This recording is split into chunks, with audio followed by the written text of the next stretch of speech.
Kess time once again. This time I am up against Mr. Plague 1771 wielding the mighty Krenko mob boss. Mono red commander you actually don't see too often, given the fact that without Crypt and Soul Ring he's a lot harder to get online quickly and to really abuse the goblins. But that said, I've had a lot of trouble historically with this kind of a deck. Because the commander is just so threatening and it doesn't need to attack, and your life total doesn't really matter, and they can often just spiral out of control, and especially if they draw something like Skull Clamp, things can really get out of hand. Fortunately, I'm going first, and I have a very, very good draw against him, given that I've got access to all three colors of mana. I have this pesky basic island that I keep drawing every game. But I also have Miscalculation, which is Replace Negate. I've got Dwarven Blast Miner. I think this game is showcasing all the final adjustments to the deck, and this is its current form. I have Force Spike there as well, and awesome Snapcaster Mage to double up on the counter magic. So this is a really, really sweet hand going first. So nice to start the game with the Force Spike. That card sure is better when you draw it at the start of the game. Alright, so I'm just going to play that. So I don't have to spike anything turn one. It just says go. So I'm not going to even sack because I just want to increase my chances of drawing more mana, and I draw Electrolyze, which is really handy to get too.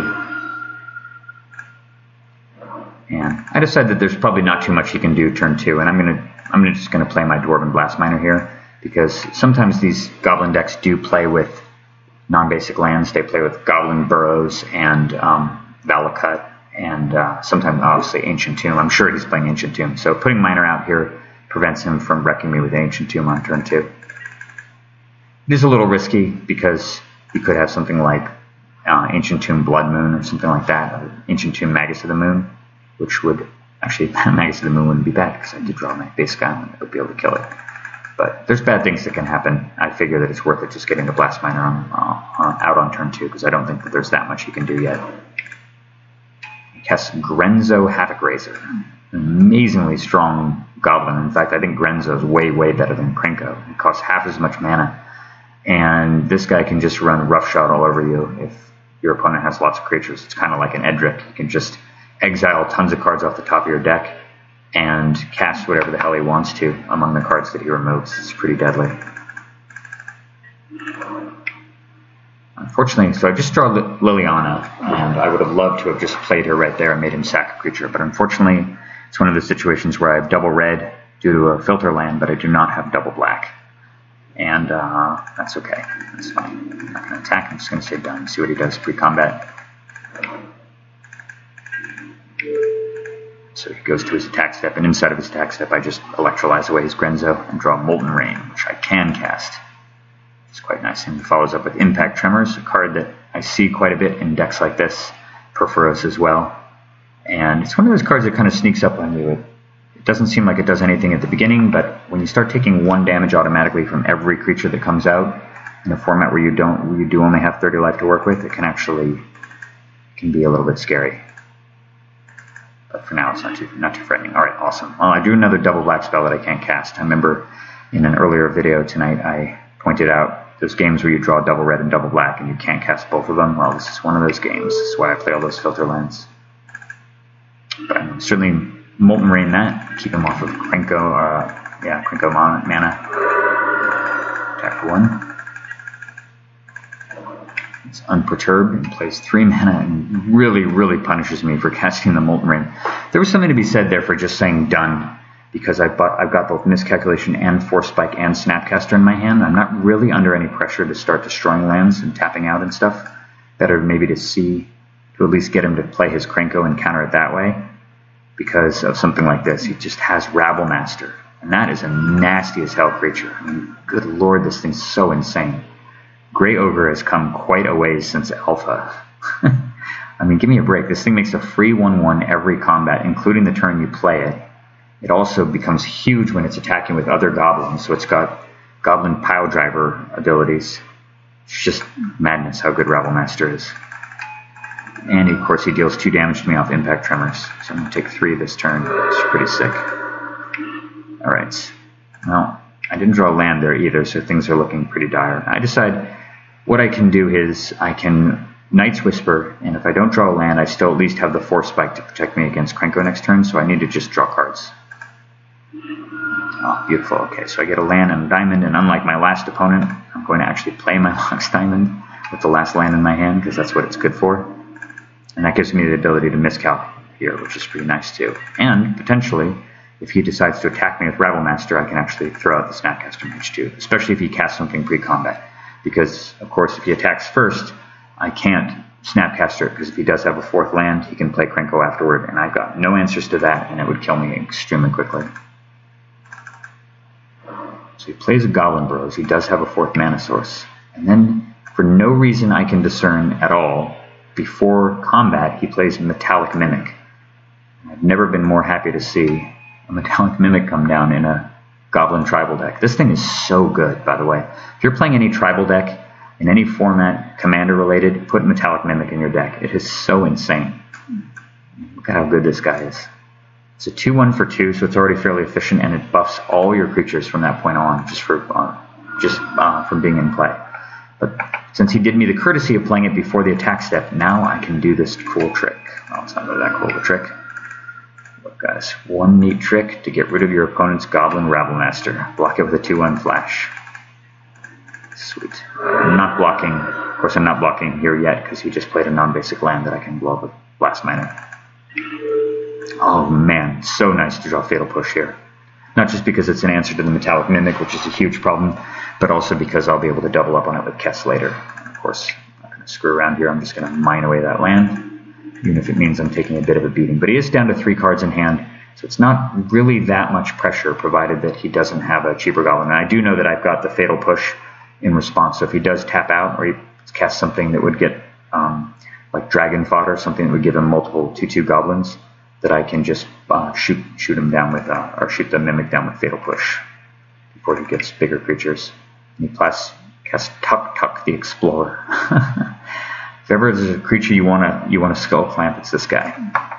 And yeah, I don't really want to have to deal with the 5/5, given the amount of pressure I'm already under. So I decide I'm just going to Force Spike this, even if it means I'm going to get Bash for 4, since I can't Fatal Push away his guy anymore. It's okay. Still plenty of life to work with. Okay, so I draw Dark Confidant, and I'm definitely going to play him, even though it seems crazy to play Dark Confidant against a deck with Impact Tremors, and I only have 14 life in play. But worst case scenario, I can just use it to trade with a 2/2, so it's not that bad. I still have my Fatal Push as well. And this Calc, so I'm just going to attack again. He did not attack with a Mimic, so at this point I'm just going to trade the Miner for a 1/1.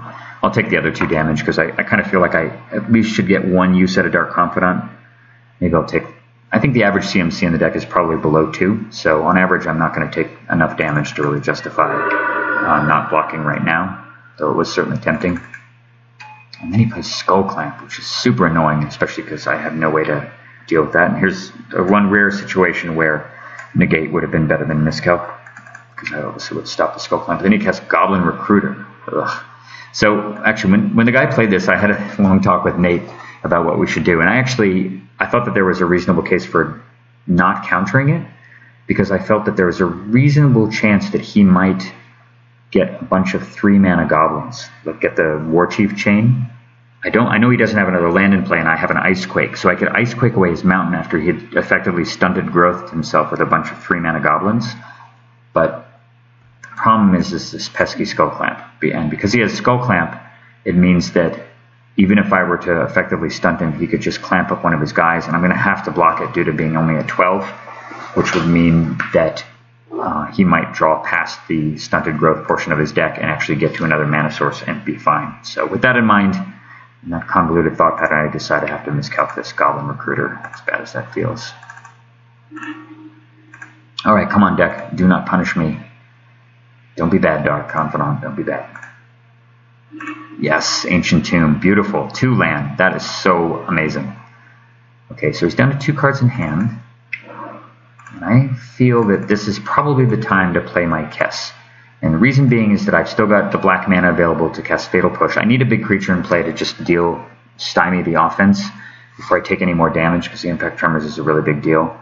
And I can Fatal Push any creature he tries to Skull Clamp, especially this thing, in response. And if he does have his, if he does hit his 4th mana source and he plays Krenko, I'm going to have a bit of a time with it, but it's not totally impossible for me to deal with it, given the fact that I can potentially, well, I can interact with the board. I can activate the revolt part of Fatal Push, and might be okay. We'll see. Especially because Dark Confidant might draw me an extra card, which might be a fetch land. Just going to sit down here. So he goes to clamp this guy, and I was thinking about Fatal Pushing it in response, but at the same time, I realized that it's not too bad, actually, to let him draw 2 cards off of this Goblin, because it will effectively kill it off and allow me to just isolate Metallic Mimic Fatal Push. And I have the Liliana as a playback to potentially force him to sacrifice whatever he plays afterward. So with that in mind, I'm going to just trade with the Dark Confidant here. Seems like he's done his job. He's drawn a card already, and now I'm going to kill off a 2/2 Goblin, a 3/1 Goblin, even if that means he can draw 2 cards. Just as a side note, like, what the fuck is up with Skull Clamp? Like, how did this card ever get made? I mean, I actually know how it got made. It slipped through R&D, because originally the playtest version of it was just +1, +0 with all the other abilities, and at the very last minute they felt that was too strong, so they gave it a drawback of giving it -1 toughness. Nice design. Ridiculous. Possibly the best equipment ever made outside of maybe Umezawa's Jitte, and it's an uncommon that was quote-unquote nerfed at the last second. Alright, so he plays Hellraiser Goblin, which isn't too big of a deal. So at this point, of course, I'm just going to Fatal Push away the Mimic so that the Hellraiser Goblin doesn't get a counter in response. The way it goes. Take another damage, but that's completely fine. Alright, so he's got up to Krenko mana and to deal with that. So first things first, I'm going to play the land destruction spell from the graveyard, thanks to Kess. And I'm also going to destroy a second land, because I figured that this thing is not really that dangerous. If he only has 2 mana in play, he can actually equip it and attack me with it, and he's down to 3 cards in hand. I think killing his mana is more important. I don't have to worry about Krenko for 2 more turns. And I think about attacking and then ultimately decide not to. And a reason for doing that too is that if he Skull Clamps the Hellraiser Goblin, I'm not obligated to attack it, even if it means he can draw cards later, and it does sort of consume his entire turn, and I'll be able to destroy another land. So it's just going to be basically about dancing around his lands, keeping him really, really low, thanks to Kess's ability. Okay, I draw an Impulse. That's very nice. So I'm going to cast that Ice Quake from the graveyard, reducing him to just 1 mana, but he still has a chance due to the fact that he has a Skull Clamp out. And then I totally screw up here. Absolutely screw up. I tapped the wrong land. I should have obviously tapped my Ancient Tomb, since I got Urborg in play to cast Duress, which would have kept blue and potentially, well, blue and double red or whatever available to cast that Impulse. And instead I tapped my lands wrong, which is just embarrassing and painful. So off of the Duress, I see he's got Goblin Chieftain. He's got Lightning Crafter, Horde of Boggarts, and Boggart Shenanigans. Shenanigans in play. And I probably should have paid more attention to what I duressed there, and because I just completely blanked on the fact that he had Goblin Chieftain, and to my credit, so did Nate too. We both forgot about it. You'll see why that matters later. So he plays a second land, top deck the land right there. I'll block with my Kess at this point since I can't go to 5. Impact Tremors me down to 7. Plays a Spike Shot Elder, and for some random reason that I can't ascertain, he doesn't Skull Clamp it right away, knowing that I've got like freaking Fatal Push in my graveyard. It's pretty dumb. I would have loved to have Impulsed at the end of the turn instead of drawing this stupid card. So I'm going to Fatal Push this guy. I'm going to play Liliana, and I'm going to make us both discard, because having the ability to force him to sack twice is really nice, and I can throw away that chunky Spell Pierce. Don't imagine that's going to matter. He throws away Horde of Boggarts. Huh. Yeah, not too good. I'm going to attack. I'm going to attack because I'm an idiot, and I completely forgot about the fact that he had Goblin Chieftain in his hand. Oops. And then he plays a third land, which he did have to top deck, to our credit. But when he plays the Goblin Chieftain, I'm like up in arms complaining to Nate about how lucky this guy is, because we were talking about a hasted creature, and he said, well, what could he have? And I said he could have Goblin War Chief or Goblin Chieftain. And he's just missing the fact that he had the stupid Chieftain in his hand the whole time. Yeah, even 2 people can still screw up while collaborating. In fact, sometimes the chatter makes it extra difficult. So I'm going to Impulse at the end of the turn, or in response, hoping to get a Daze. And off that I see really, really good 4 cards. Jace, Jace, Memory Lapse, and Sulphur Falls. But the no-brainer pick here is Jace the Mind Sculptor, because I need some source of card advantage. The other three aren't that great. Plus, I figured that with Jace, I'll draw into more counter spells anyway. So I get bashed, and he, after thinking for a while about whether or not he wants to do damage to Liliana or to me, he does what I think is the right thing, and he attacks me and pings me. So I'm all the way down to 4 with Impact Tremors in play. This is pretty scary. Hymn to Torak. That's really nice. So I make him sack his Goblin. That's a hell of a top deck. Away goes the last. He's got another mountain in his hand, and then of course that Lightning Crafter. I'm going to just play Jace here. Drawing 3. So I really need to draw a counterspell, and unfortunately off of that I get, what is that, Land, Thoughtseize, and As Foretold. Just about the worst 3 cards I could imagine picking up at this point in time. And I'm going to attack with Kess. Sure, he's probably got a few more hasted guys in his deck. He certainly has the Goblin War Chief, but I don't have that kind of time. I've got to basically just try to put some pressure on and win with damage. Plus my clock is starting to get a little bit low. Playing with a buddy is fun because you get to talk through the plays, but it really does take huge chunks off the clock and can end injury. God, he drew another mountain. What's going on? Normally very happy when the Goblin deck draws so many lands, but I don't know why he's drawn so many. How many is this? 1, 2, 3, 4, 5, 6. He's drawn 10 land. A Goblin deck even plays 10 lands. Alright. Steam Dance. I guess he does need 4 mana for Krenko though, so it does make sense he would play more lands. Okay, I'm going to Brainstorm. And I get Condescend. Hell yeah. Exactly the reason why I took Jace the Mind Sculptor over Memory Lapse there, because I was fairly certain I would draw into Counter Magic pretty quickly. I'm going to keep that. I'm going to keep the As Foretold. And off the Impulse, I get, and this is so nice because I'm able to play Impulse from the graveyard and bypass the stuff I just put back. And I see Ancestral Vision with As Foretold. So incredible. I mean, consider the fact that because of Kess, I can play Ancestral Vision from the graveyard through As Foretold. Absolutely insane. So I'm going to play the As Foretold right now.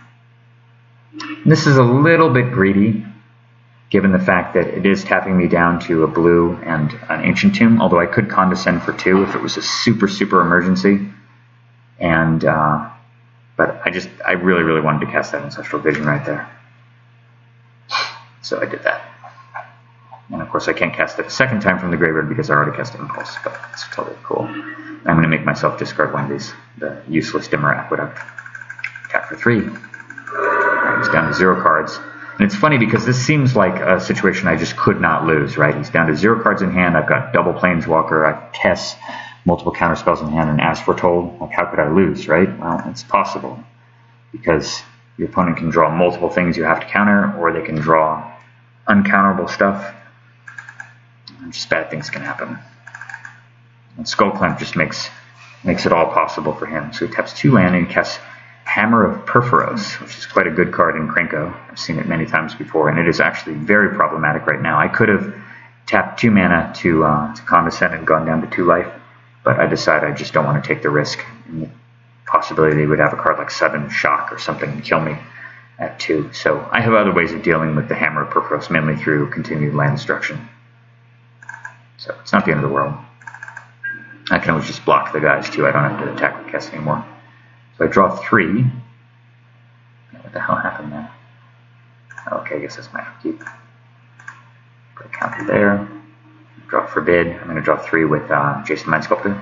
I hate how the UI resizes these buttons, so sometimes I'm just randomly clicking on fast forward when I mean to just step ahead once. So I've seen Fiery Confluence, which is a card that Nate just talked me into adding to the deck. I was a little reluctant because of the double red cost, but man, the fact that you can wipe out 3 artifacts for 4 mana puts it on par with the By Force card, and it has the ability to deal 3 damage to all creatures in play or deal 6 damage to your opponent. It does a lot of cool stuff. The card's excellent. So I'm going to keep that. And then I'm going to cast the Ancestral Visions from the graveyard for 0. So disgusting. Alright. I'm going to level up Liliana again. And then I don't need to probe at all. Obviously, he has no cards in his hand.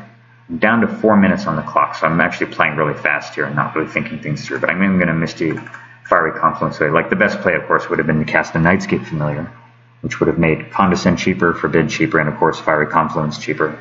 By the way, just as a side note, total MVP in this deck, Knight's Gate Familiar is absolutely insane. When you draw it early, you just have, it's like having a red and a blue Sapphire Medallion, or it's like having a Sapphire Medallion and a, whatever the red one is, I'm sure what the red medallion, Ruby Medallion. It's like having a Ruby and a Sapphire Medallion in play. It's so insane how good it is.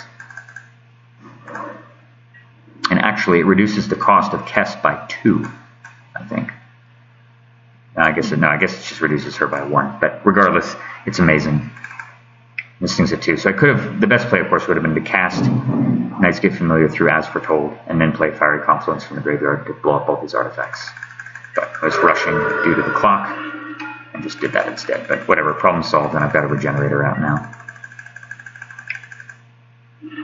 Let's see, this Goblin Replica. And I condescend it, and I tried to condescend through As Foretold, and then realized, duh, that doesn't even work. I just condescended for 0. I didn't really want to take the damage or even mess with it, because I was just worried about my time. So my intention was to just counter it, and so ultimately I just counterspell it. I figure I've got enough of a board advantage that it shouldn't matter. I'm just pressing for damage, try not to run out of time. So throw a counter on As Foretold. Destroy more lands. Hit him for 3, or for 4 damage. And at 240, it's back to his turn. That's right, he just cast a Vandal Blast for 1 on my Mox Diamond. That's one advantage of this deck. It has, I think, 4 artifacts total in it, so you really don't care that much about cards like Vandal Blast, when normally you've got 8 billion Signets sitting in play, and it makes you really, really sad. But I didn't even bother to counter the spell, the Vandal Blast, with Muddle the Mixture, because I'm just running out of time. I gotta just hit him a few more times to win this game. Fire Ice, that's excellent, since that's 4 damage. For 4, take him down to 7. And I guess I could have just killed him right now. I could have cast Fiery Confluence from the graveyard to deal 6, and then burned him with the Fire Ice. But again, I was just rushing, not even thinking about anything other than just cast my stuff before I run out of time. So I did cast the Fire Ice. Or what did I cast? I don't remember. It doesn't really matter. Oh, I cast Electrolyze from the graveyard for 2 mana. That's right, I cast it through As Foretold. Whatever, it's academic at this point.